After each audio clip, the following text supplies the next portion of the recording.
Okay, good morning, afternoon, evening, whatever time it may be when you're watching this. Time for another class video. Uh, as of today, you all should be working on the problem solution essay. Those are due this week. Revisions for Essay 2 should be in your inbox.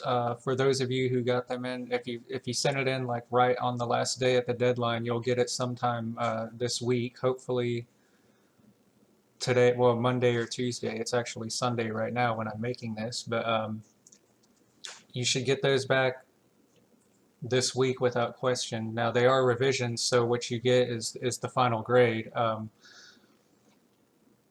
But I will get those back to you as soon as I possibly can. So Essay 2 is officially over. It's done.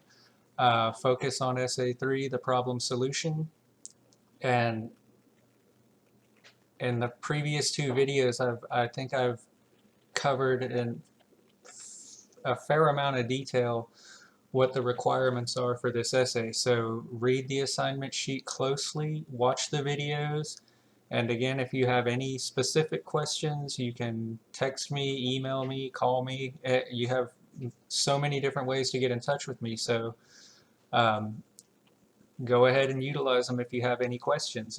I'm here to answer them. Now, today we're not going to talk specifically about an essay. We're going to talk more about components that you should be using within your essays. And today I'm going to cover principles of logic. Now, I'm not going, this is not a philosophy course. You're not majoring in philosophy. I didn't, obviously.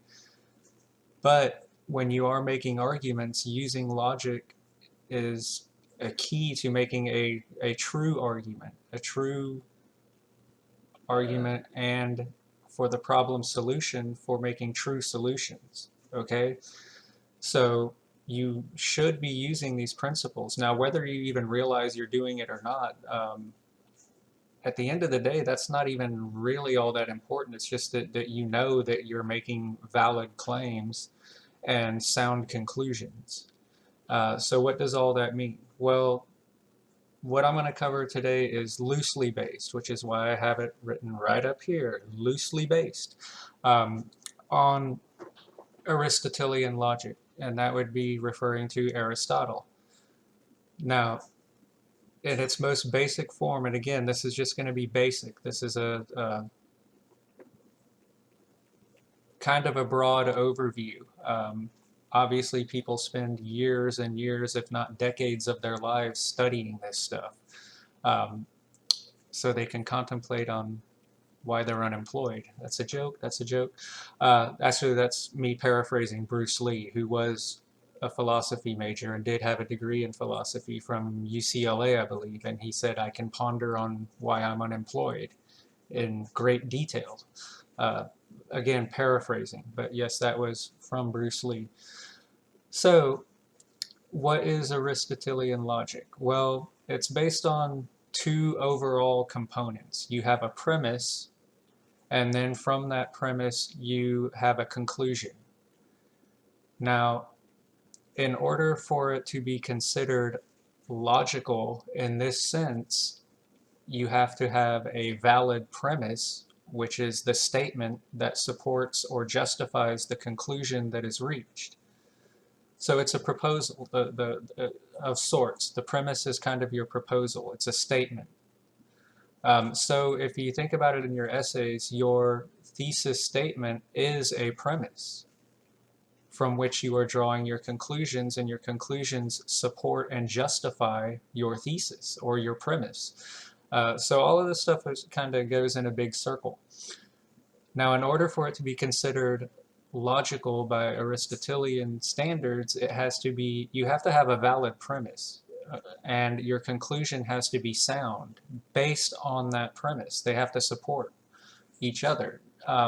If you have an invalid or a false premise, then whatever conclusion you come to is not going to be justified. You're basing your conclusion off of a false premise. And people do this all the time. People who, now whether it's intentional or not is a different story, but sometimes people who are very skilled in argument purposely will set up a false premise to justify a conclusion that otherwise they couldn't reach, because they want so desperately to be correct or have people support them that it's a fancy way of saying they're lying if they're doing it intentionally. If you set up a false premise and come up with a sound conclusion based on an invalid premise, the whole thing is basically maybe lies to, it's not true, it's an untruth. Okay, so it's deceptive. When it's used intentionally, it's used to deceive. Now, when it's accidental, someone just set up a false premise and doesn't realize that their premise is false. Okay, so when it's a fallacy, as I have over here, fallacy occurs if a false premise justifies a conclusion. And I give an example down here: green being the premise, red being the conclusion. Okay, now all dogs are canines. That is a true statement. And I'm talking about the animal, not like some person that you say, oh, that dude's a dog. I'm not talking about it like that. I'm talking in a true, strict sense. All dogs are in fact canines. They fall under that genus. Okay, but if I say all dogs are canines, therefore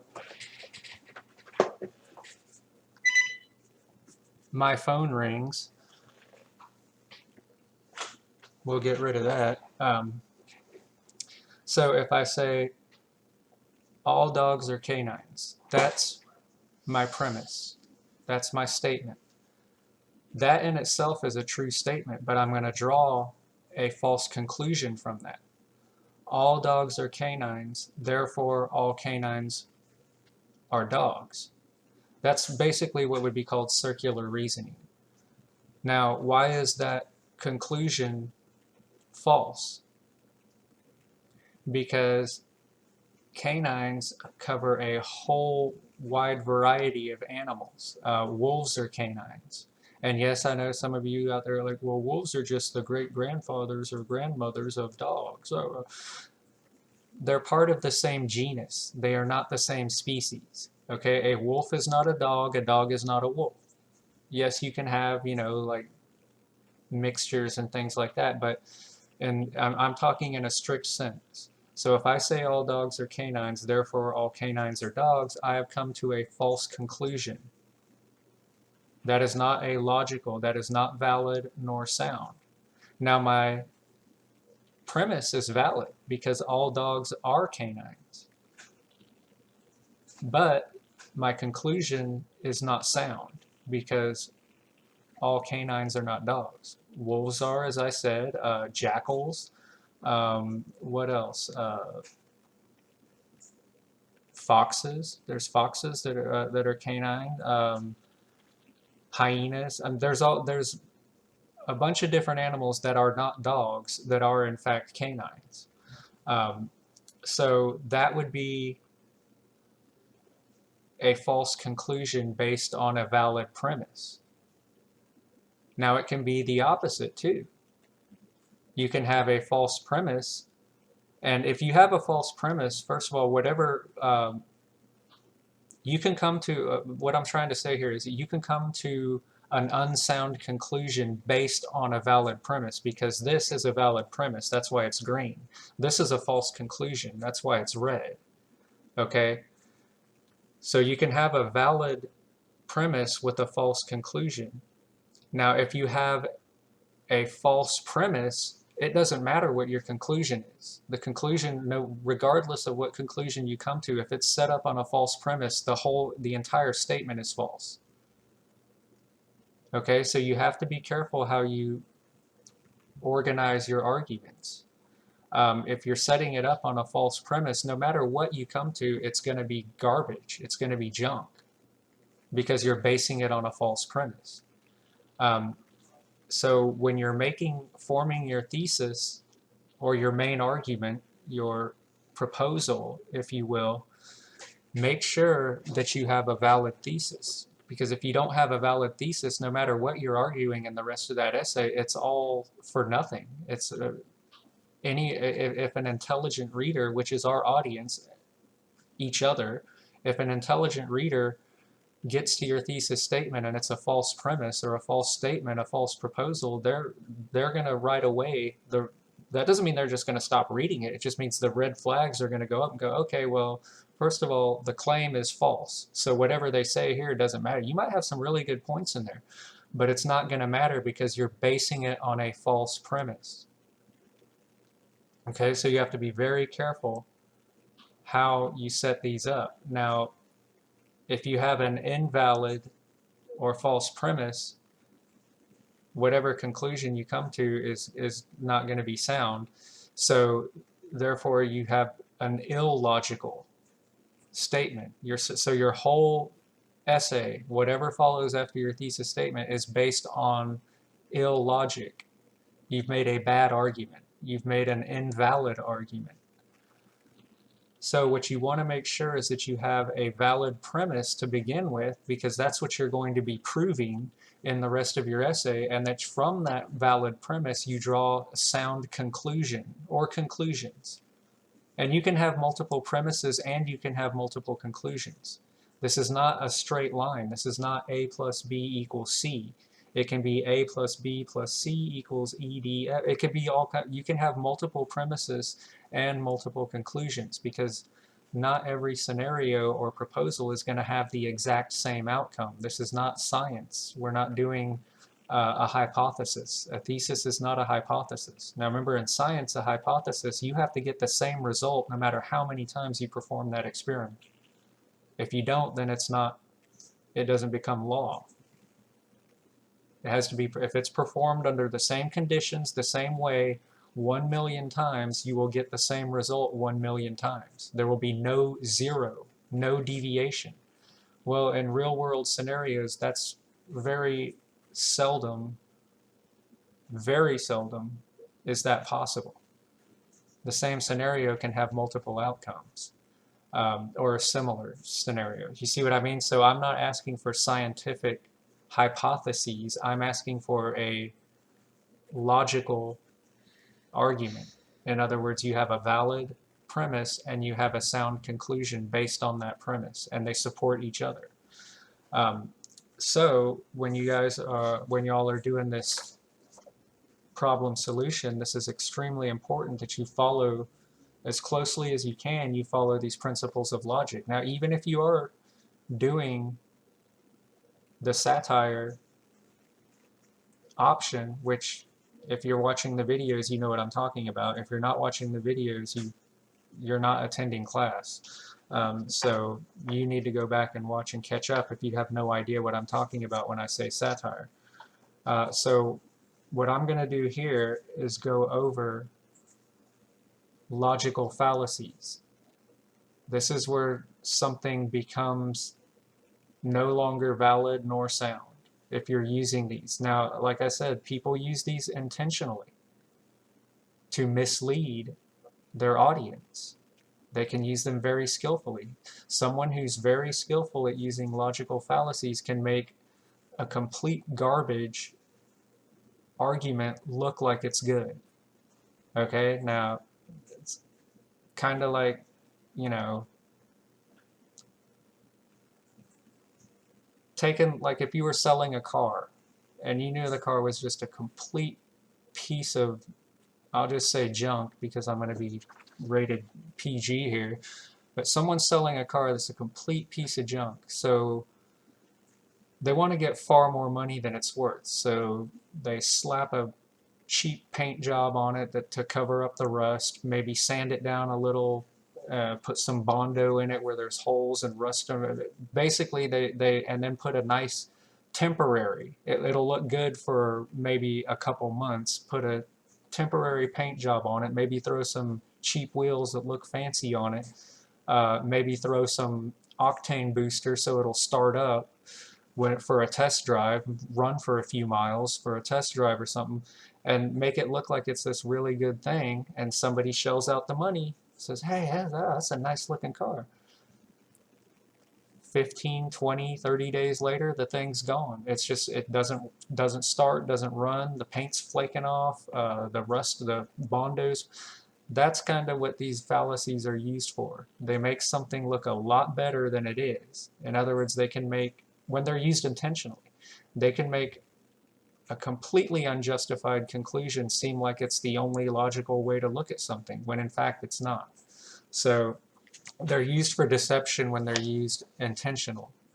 Most of the time when we just regular folks use them, we're just not fully analyzing what it is we're talking about, or we're not fully understanding what it is we're talking about. So I'm going to go through some of, this is by no means comprehensive, but I'm going to go through a list of some of the more common logical fallacies, and I'll put this up under the content section on D2L. So it'll be under where the syllabus is, where the MLA guide is. I will put this fallacies page up there. And try to avoid these. You know, when you're just doing your drafting, think, is this logical? And these are in no particular order. They're not alphabetical or anything. I'm just doing them as is. So the first one I want to go over is the hasty generalization. Now, most of us do this or have done this at one point or another. You know, I don't like absolutes, but I can almost absolutely say that every single person who's even, you know, old enough to communicate has done the hasty generalization, is guilty of it. Now, what that is that you're making an assumption of, oh, and by the way, some of you have already done this in your essays, but a hasty generalization is when you're making assumptions about a whole group or a whole range of cases based on an inadequate sample of evidence. In other words, you take a tiny sample and you apply it to a much larger population. And it doesn't even have to be people. It can be a population of anything, not even living. It can be books. It can be, it doesn't even have to be something that's alive. So basically stereotypes are pretty much, all stereotypes are pretty much hasty generalizations. You're applying from almost either very little evidence or no evidence. You're just applying it to an entire swath, an entire group. And I give some examples here. You know, all frat boys are drunkards. That's not true. Grad students are all nerdy. No, not necessarily. You know, you see a very small sample. Now here I have the example of the albino squirrels. Okay, so let's say somebody who's from a real, we have to go way back in time. Let's say it's 1810, something like that. No internet, no cross transatlantic community. Everything is someone from a really small village over in, I don't know, just pick a country, pick a continent. It doesn't matter.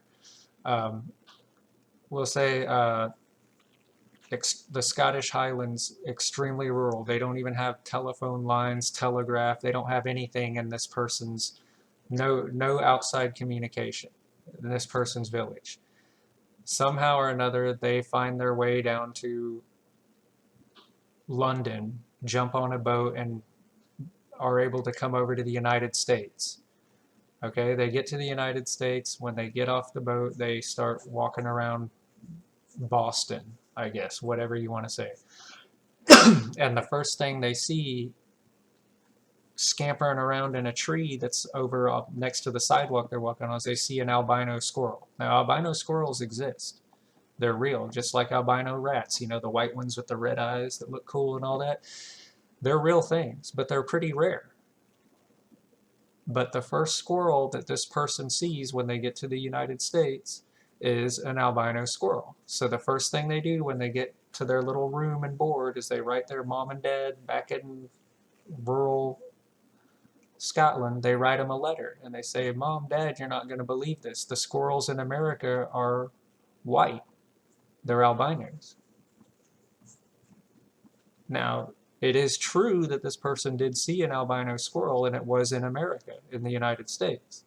However, they saw one squirrel. It happened to be the first and only squirrel that they saw, and they assumed, based on that completely tiny sample of evidence, that that meant that all the squirrels in the United States are albinos.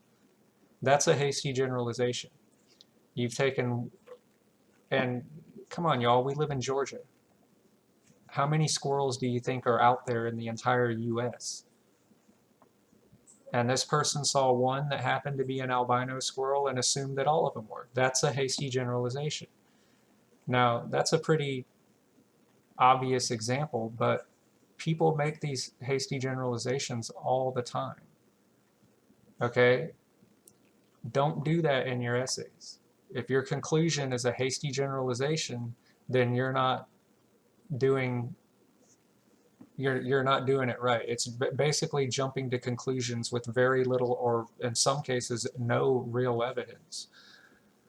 Post hoc, ergo propter hoc, is also called false cause. And that's when you blame a result on something that didn't actually cause it. Now, this one's a lot harder to differentiate because it might seem like A caused B to happen, but when you analyze it closer, you realize that A had nothing to do with B happening.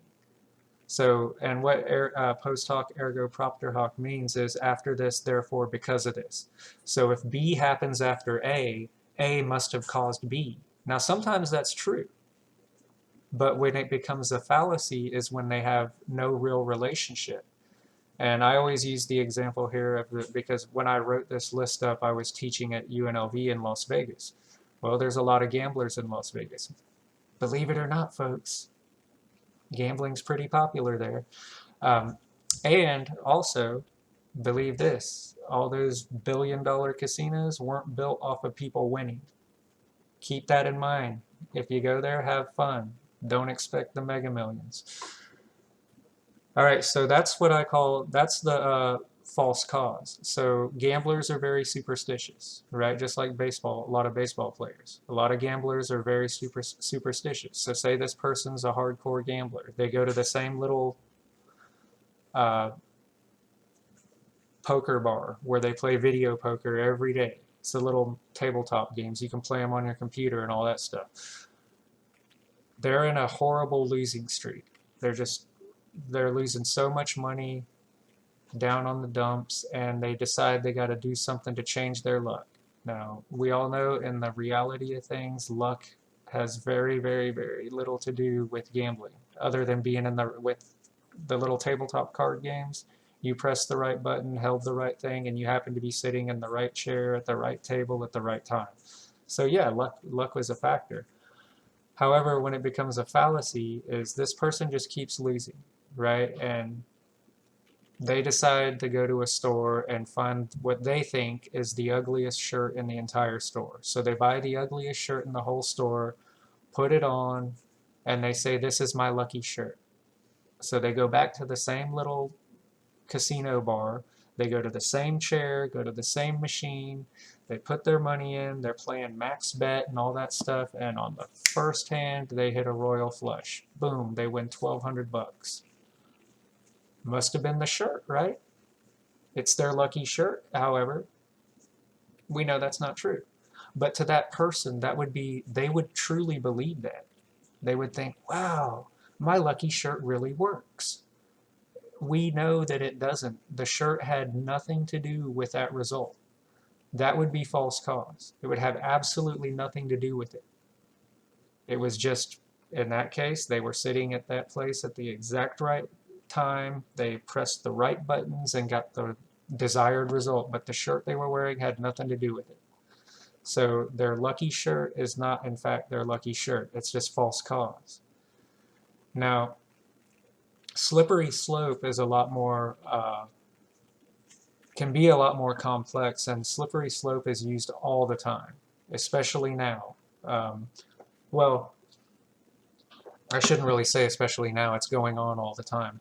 But with everything going on now, we've seen a lot of slippery slope arguments. Now, what the slippery slope is basically, if you just imagine a person standing on top of a hill and the hill is, top of the hill is normal.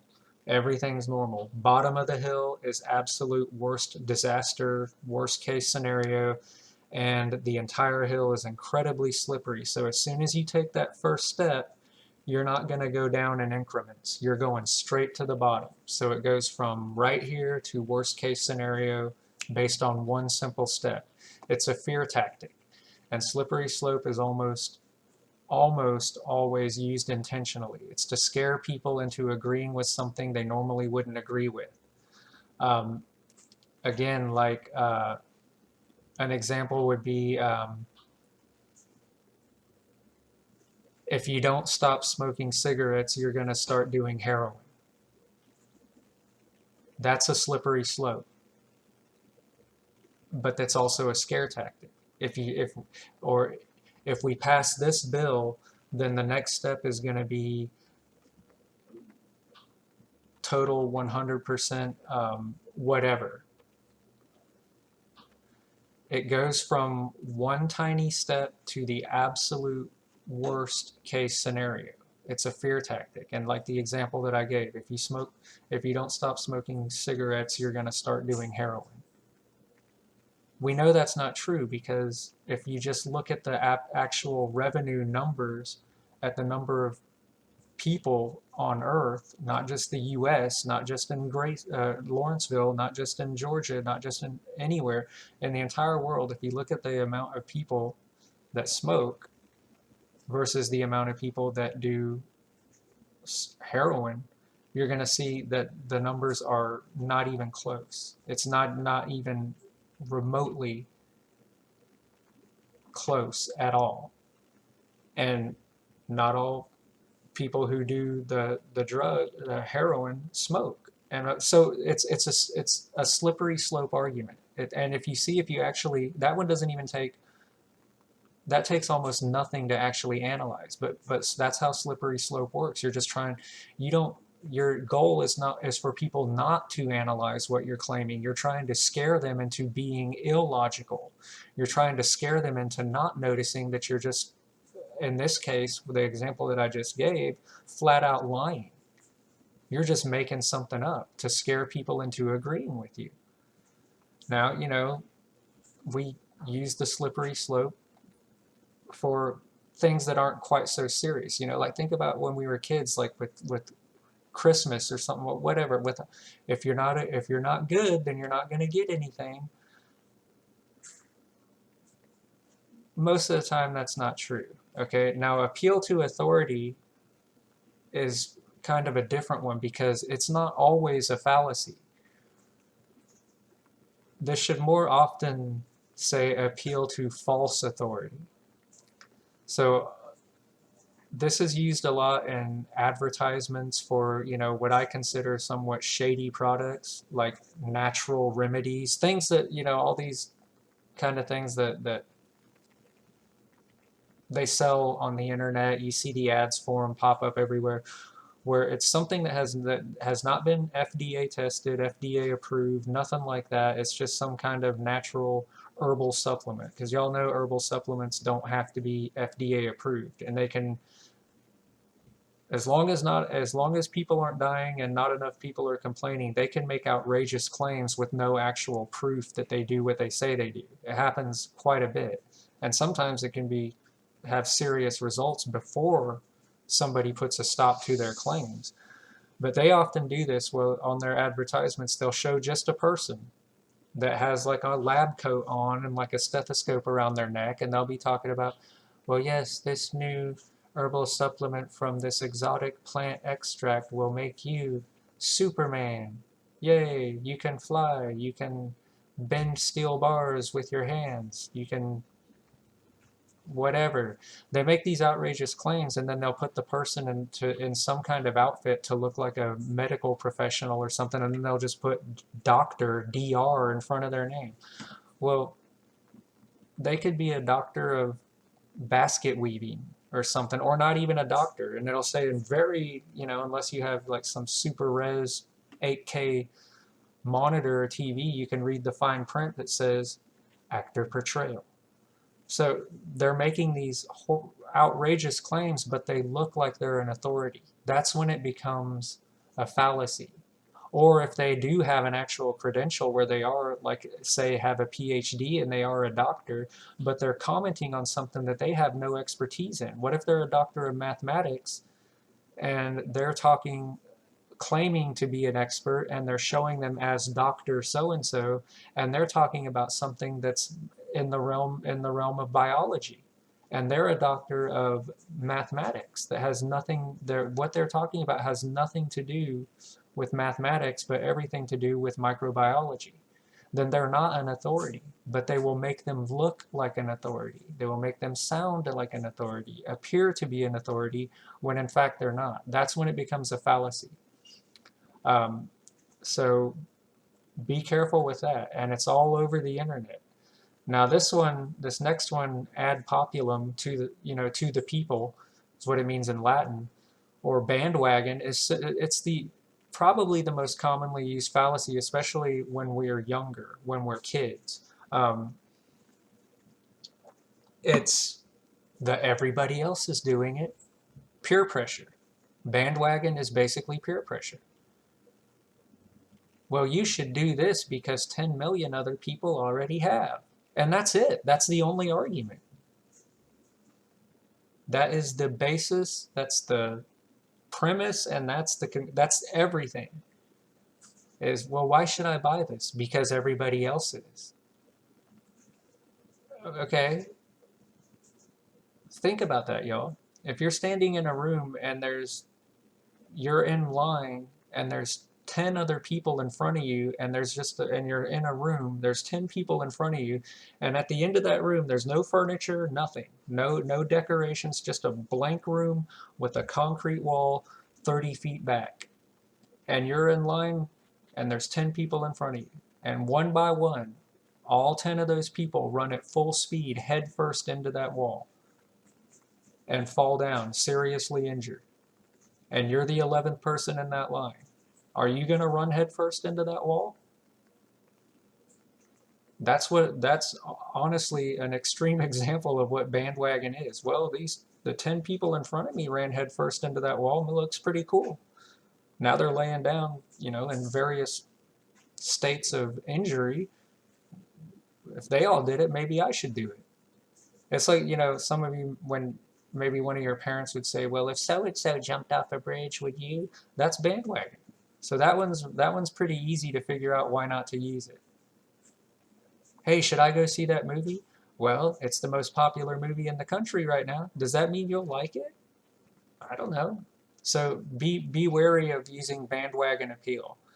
Well, everybody else agrees with me, so you should too. No, I should think for myself, evaluate, analyze, and decide whether or not I agree with you. That's how you should be approaching it. Okay, so ad hominem and to Coke are just basically personal attacks. An ad hominem attack, and political ads, they're almost nothing but ad hominem. You just, instead of saying what you really stand for or what blah blah blah, you just attack your opponent and say why they're so bad. That's ad hominem. When ad hominem, now sometimes they're justified. Okay, again, a lot of these sometimes they're actually justified. When they become fallacies is when that's your only leg to stand on, or if they're unjustified, like an ad hominem attack, where you just attack the person's character without even addressing what they're claiming. So, for example, a really bad person who their character, they're not a good person by most everyone's assessment of what a good person is. This is a bad person. But let's say if they come up with one idea, and it is an amazingly good idea that's going to be extremely helpful for whatever it is. Should we get rid of that idea because the person is bad? Or should we just attack them instead of the idea?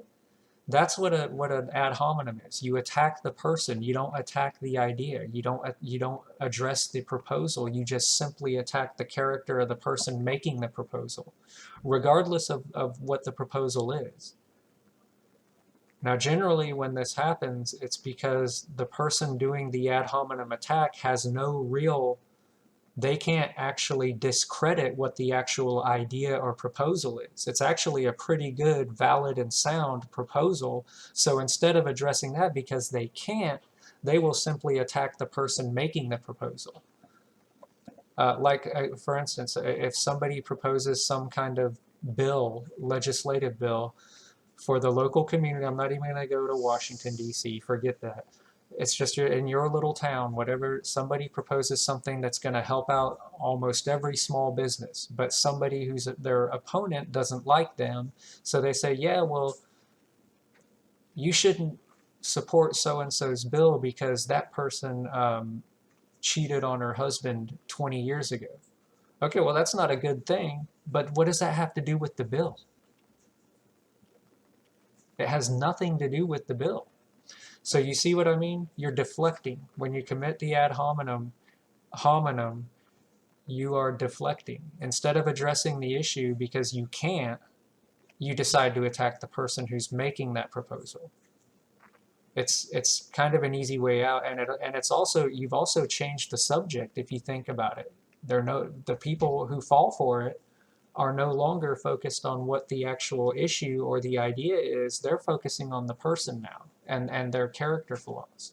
So it's kind of like a twofer. You've deflected the fact that you have nothing better to offer, and you can't say anything negative about their proposal. You've temporarily got people to forget about that, and you've got them to focus on this person, and you've also got them to focus on some bad aspect of that person. So that's why ad hominem is so common. Hey, I have no real rebuttal to what it is you're saying, but I'll just attack you instead and change the subject and deflect the fact that I have nothing. That's what that is. Appeal to pity is extremely popular amongst children. And if any of you are parents out there, you know this one. It's basically, well, and it's also popular among students. Hey, it's where you try to make someone feel sorry for you to get what you want. Now, sometimes it's effective and sometimes it's justified, but when it becomes a fallacy is when you're saying I should get A because B happened, and B has nothing to do with A.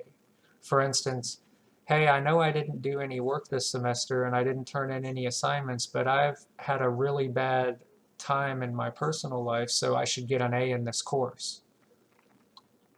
That's appeal to pity. You come up with some tragedy or something that happened, and then you want this, hey, or like a kid with a parent, hey, if I don't get these new $300 sneakers, the kids at school are going to beat me up because I won't be cool. That's appeal to pity.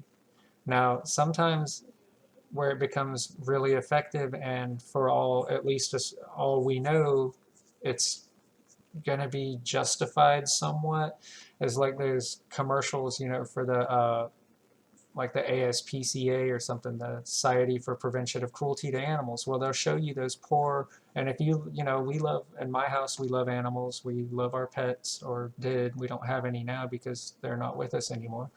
But those are extremely effective. They'll show you like the poor dogs and cats in shelters and say, if you just donate 30 cents a day or 50 cents a day, you can help these poor animals. That's appeal to pity. Now, if they're actually using that money to help them, then I guess it's effective and somewhat justified. But a lot of times people use appeal to pity for extremely unjustified reasons. And again, it's because they don't have a better proposal. They just want you to, appeal to pity in a nutshell is you try to make someone feel sorry for you to get what you want because you don't have a better reason or a justified logical reason for them to give you what you want from them. So you just try to make them feel sorry for you and finally just say, here, take it, I'm so sorry. That's what that is. Now, red herring is simply when, while you are somewhere in the process of making an argument, you run into a dead end and realize that your argument no longer stands.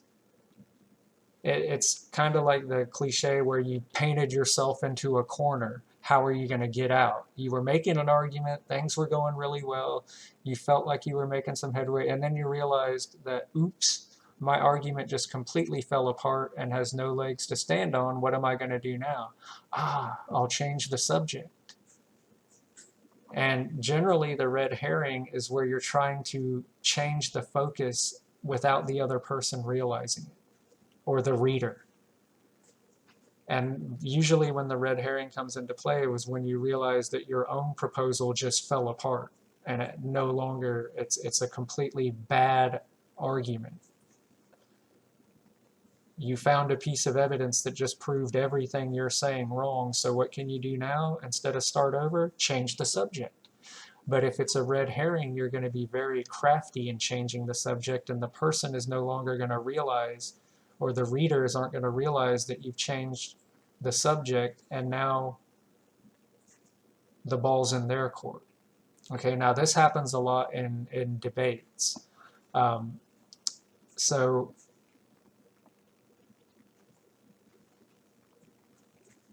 I use this example here. Let's say if two people are debating on a stage and they're talking about a tax increase, and candidate B is against the tax increase and candidate A is for the tax increase.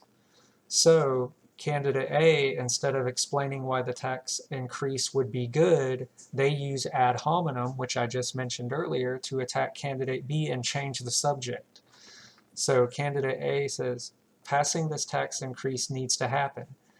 After all, to candidate B, after all, you didn't seem to be hurting for money when you bought 2 new houses and a new Porsche last year. So why not help others? You see, instead of saying why the tax increase would be good, candidate A attacked candidate B personally with an ad hominem and also changed the subject to the fact that candidate B bought 2 new houses and an expensive sports car. Now they have to defend and justify their purchases instead of actually talking about the tax increase. You see what I'm saying? That completely just changed the subject, and now candidate B has to talk about something completely unrelated and different instead of the actual issue, which was the tax increase and why it shouldn't happen. So that's a red herring. You're throwing off, you're putting them on a different trail. And supposedly it comes from, prisoners escaping from chain gangs and finding a smelly fish to drag down the trail and then dropping the dead fish off and then going in a completely different direction so that the bloodhounds would track the fish instead of the escaped prisoners. That's where it came from. Whether it's true or not, most likely it's not true. In fact, Mythbusters actually did an episode on it where Jamie and Adam proved that the stinky fish does in fact not throw off the bloodhounds. They'll still find you. Now, mixed metaphor is simply where you have metaphorical images that either just don't work together or they flat out contradict each other and they just send unclear signals. Okay, so if I said, for example, that I have here, from the smoldering furnace of his white-hot eyes burst forth a torrent of ice-cold, bitter tears. So I'm using all these metaphorical elements here to describe this person's anger, but they don't make any sense. If the person's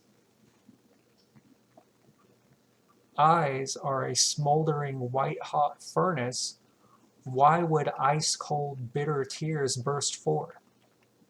Doesn't a white-hot furnace generally prevent ice from existing or forming? That's a mixed metaphor. Now it sounds fancy, and someone just reads it on the surface and goes, wow, that's so descriptive. Look how good that is. It makes no sense. Even as a metaphor, it makes no sense. If his eyes are a white-hot furnace, why is ice flying out of him? It's fancy, but at the end, it doesn't even work as a metaphor. So the whole point of this is when you're making your arguments and you're supporting them, follow, and you don't have to sit there and go, is this fallacy? Is this? Just use your own an analytical mind. Say, is this a valid argument? Is my proposal even valid? And is the conclusion that I am drawing, or conclusions that I'm drawing, are they sound? In other words, if we do A, B, and C, are we going to get the desired result, or the result that I'm proposing? That's it. That's all you have to do. So again, all these essays are building off of each other. Your personal experience, your ability to analyze and evaluate, and now you're going to propose and explain a problem and propose a solution or solutions to it. And you're going to have to analyze, evaluate, and use your own experience to do both of those things, to come up with the problem and possible solutions. And that's it. So just think about it. That's the easiest way to put it. And that's all for this video, and I'll just see you all next time. And please, please, please get to work on these essays.